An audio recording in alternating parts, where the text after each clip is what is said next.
You know, nobody's hit me up on OfferUp for the flipping Del Sol.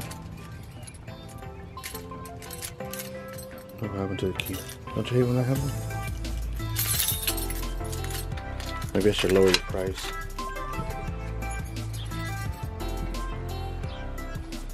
It's clean though. Oh shoot, that jumped into focus pretty quick. Yo, what's up everybody? Good morning, and we are on our way to go get some food for the dogs. That is the only mission right now because I just realized as I was about to put them outside that the dogs have no food, and my grandma would be so mad at me. I think she's actually haunting me to go right now. I know that usually I wouldn't be headed out anywhere this late because I have to go to work in a couple hours, but at this point I've failed as a dog owner, and I'm sorry. You guys go ahead and let loose on me in the comments, but right now we're gonna make it up to them. We're gonna get them some filet mignon or whatever it is that they could eat that's dog food and soft. So let's go do that. Today's mission, go to Walmart before we have to go to work.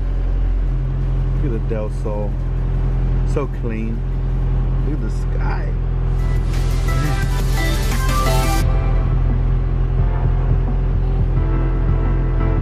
It's beautiful outside. Okay, we didn't go to Walmart.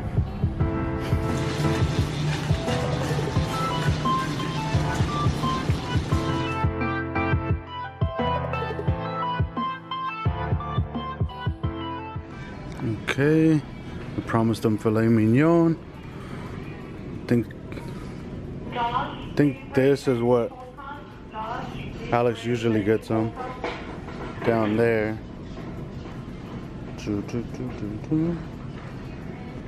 Oh, I might have to get them this. There can't be this much dog food. Look at all this. How are you supposed to choose dog food when there's this much? Like, look at it. All dog food, all dog food, all dog food, all dog food, all dog food. Really?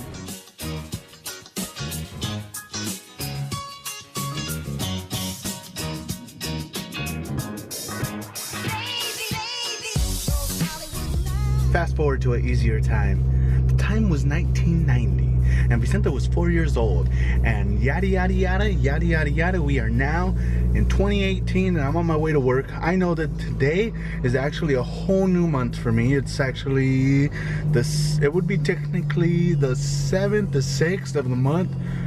7th, I think. Either way, I'm taking over operations at work, and I do know one thing. The one thing that happens when you take over operations, it's like you become like a mafia kingpin that has to put all these orders in, and when you don't put the order in, you become the enemy of the state. Well, here's how you make that go away. Fairness. I don't care if you got an order, I don't care if this person got an order. I'm making my order first.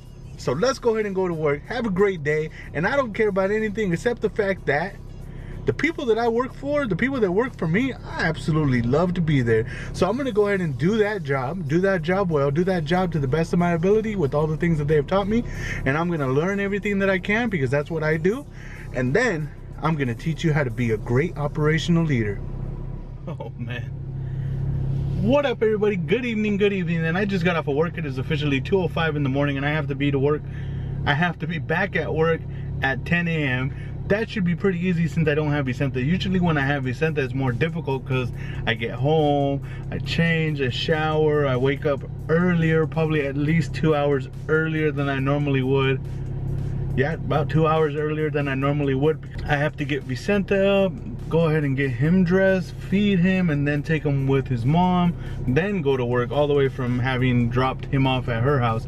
And I really feel like the transition is a little bit more non-fluid. I have the opportunity to, well, no. Tonight it was such an easy close that I don't think I have much to talk about other than the fact that your team is going to be what gets you through or proves where you are going to go, because how you're able to lead them or stand next to them while they work is going to be the evidence of blah blah blah blah blah. You get it, right? As a leader you should get it, but if you're new to the retail game, to even the restaurant game, no matter where you stand and what work industry you're in, the market is always going to dictate how hard you have to work, because I've been in smaller volume stores that are so slow that you have to delegate your time in a lot more ways and delegate the people that you have in a lot more ways, whereas in a higher volume stores, larger volume stores, usually have more people and you don't have to do so much. You just have to check status and follow up, because you want to make sure that people know, number one, what they have to do, number two, that they're doing it, and lastly, that they know that you're going to follow up accordingly depending on how they do. And that is always really important, to make sure that you're following up in that way. I always have the luxury of having such wonderful people behind me that I feel like even when I'm in a bind and I might not get through the night, that somehow I manage. I don't know what happens, in what play or role that it happens, or what play or role that I have in it. But tonight, for instance, I closed half of a department, closed a different part of a department, closed a certain area, but I was hustling and bustling, doing go backs and whatever it may have been that was in front of me at the moment, that I felt like if I tackled, that'd be one less thing for my team to have to worry about. As the night progressed, it felt like I was ahead of all of that stuff, and I told my people, I was like, you know what, we're not gonna, I want to leave early as much as I have been leaving early. I would say 5 out of 6 of my closing shifts since I went back, since from the loss of my grandma, have been like with a purpose. I was out of there before I needed to be. I was able to close the store accordingly with the same consistency every night. And then tonight I was like, you know what, nah, we're gonna use this extra 45 minutes each person to detail a certain section of the store, so when my store manager gets in, she's gonna be like, holy smokes, it looks good. Like right here in the front looks good, this looks good, holy smokes, I know this is one of our high shrinking areas and this looks good. The areas where I've been trending, I focused a lot of attention in, because I want it to be very evident that the thing that I'm going to stand by is that consistency and expectation is set always. As I go into this operational role, and I'm going to be able to give you guys how it is that I've transitioned, what it is that I did to lead a building, because right now we're struggling with certain aspects of the store, the front end and other areas, and I'm going to give you guys the keys and tools that I'm going to use as a leader to be able to implement or follow up, and whatever it is that ends up working for me. Who knows, maybe I'll learn something along the way, but I am gonna get partnerships I'm gonna get partnerships and people in the building that could help me as store managers, because I would love to be able to bounce ideas off of them and then learn from them, because everything's a learning experience. So I'm gonna close out my night by saying thank you so much for joining me, and I really hope that you're enjoying yourself. And I'm gonna do a lot more videos on how to lead a team and being a leader in a building, because I really feel like that is the one thing that I'm absolutely great at. I hope. Let's see.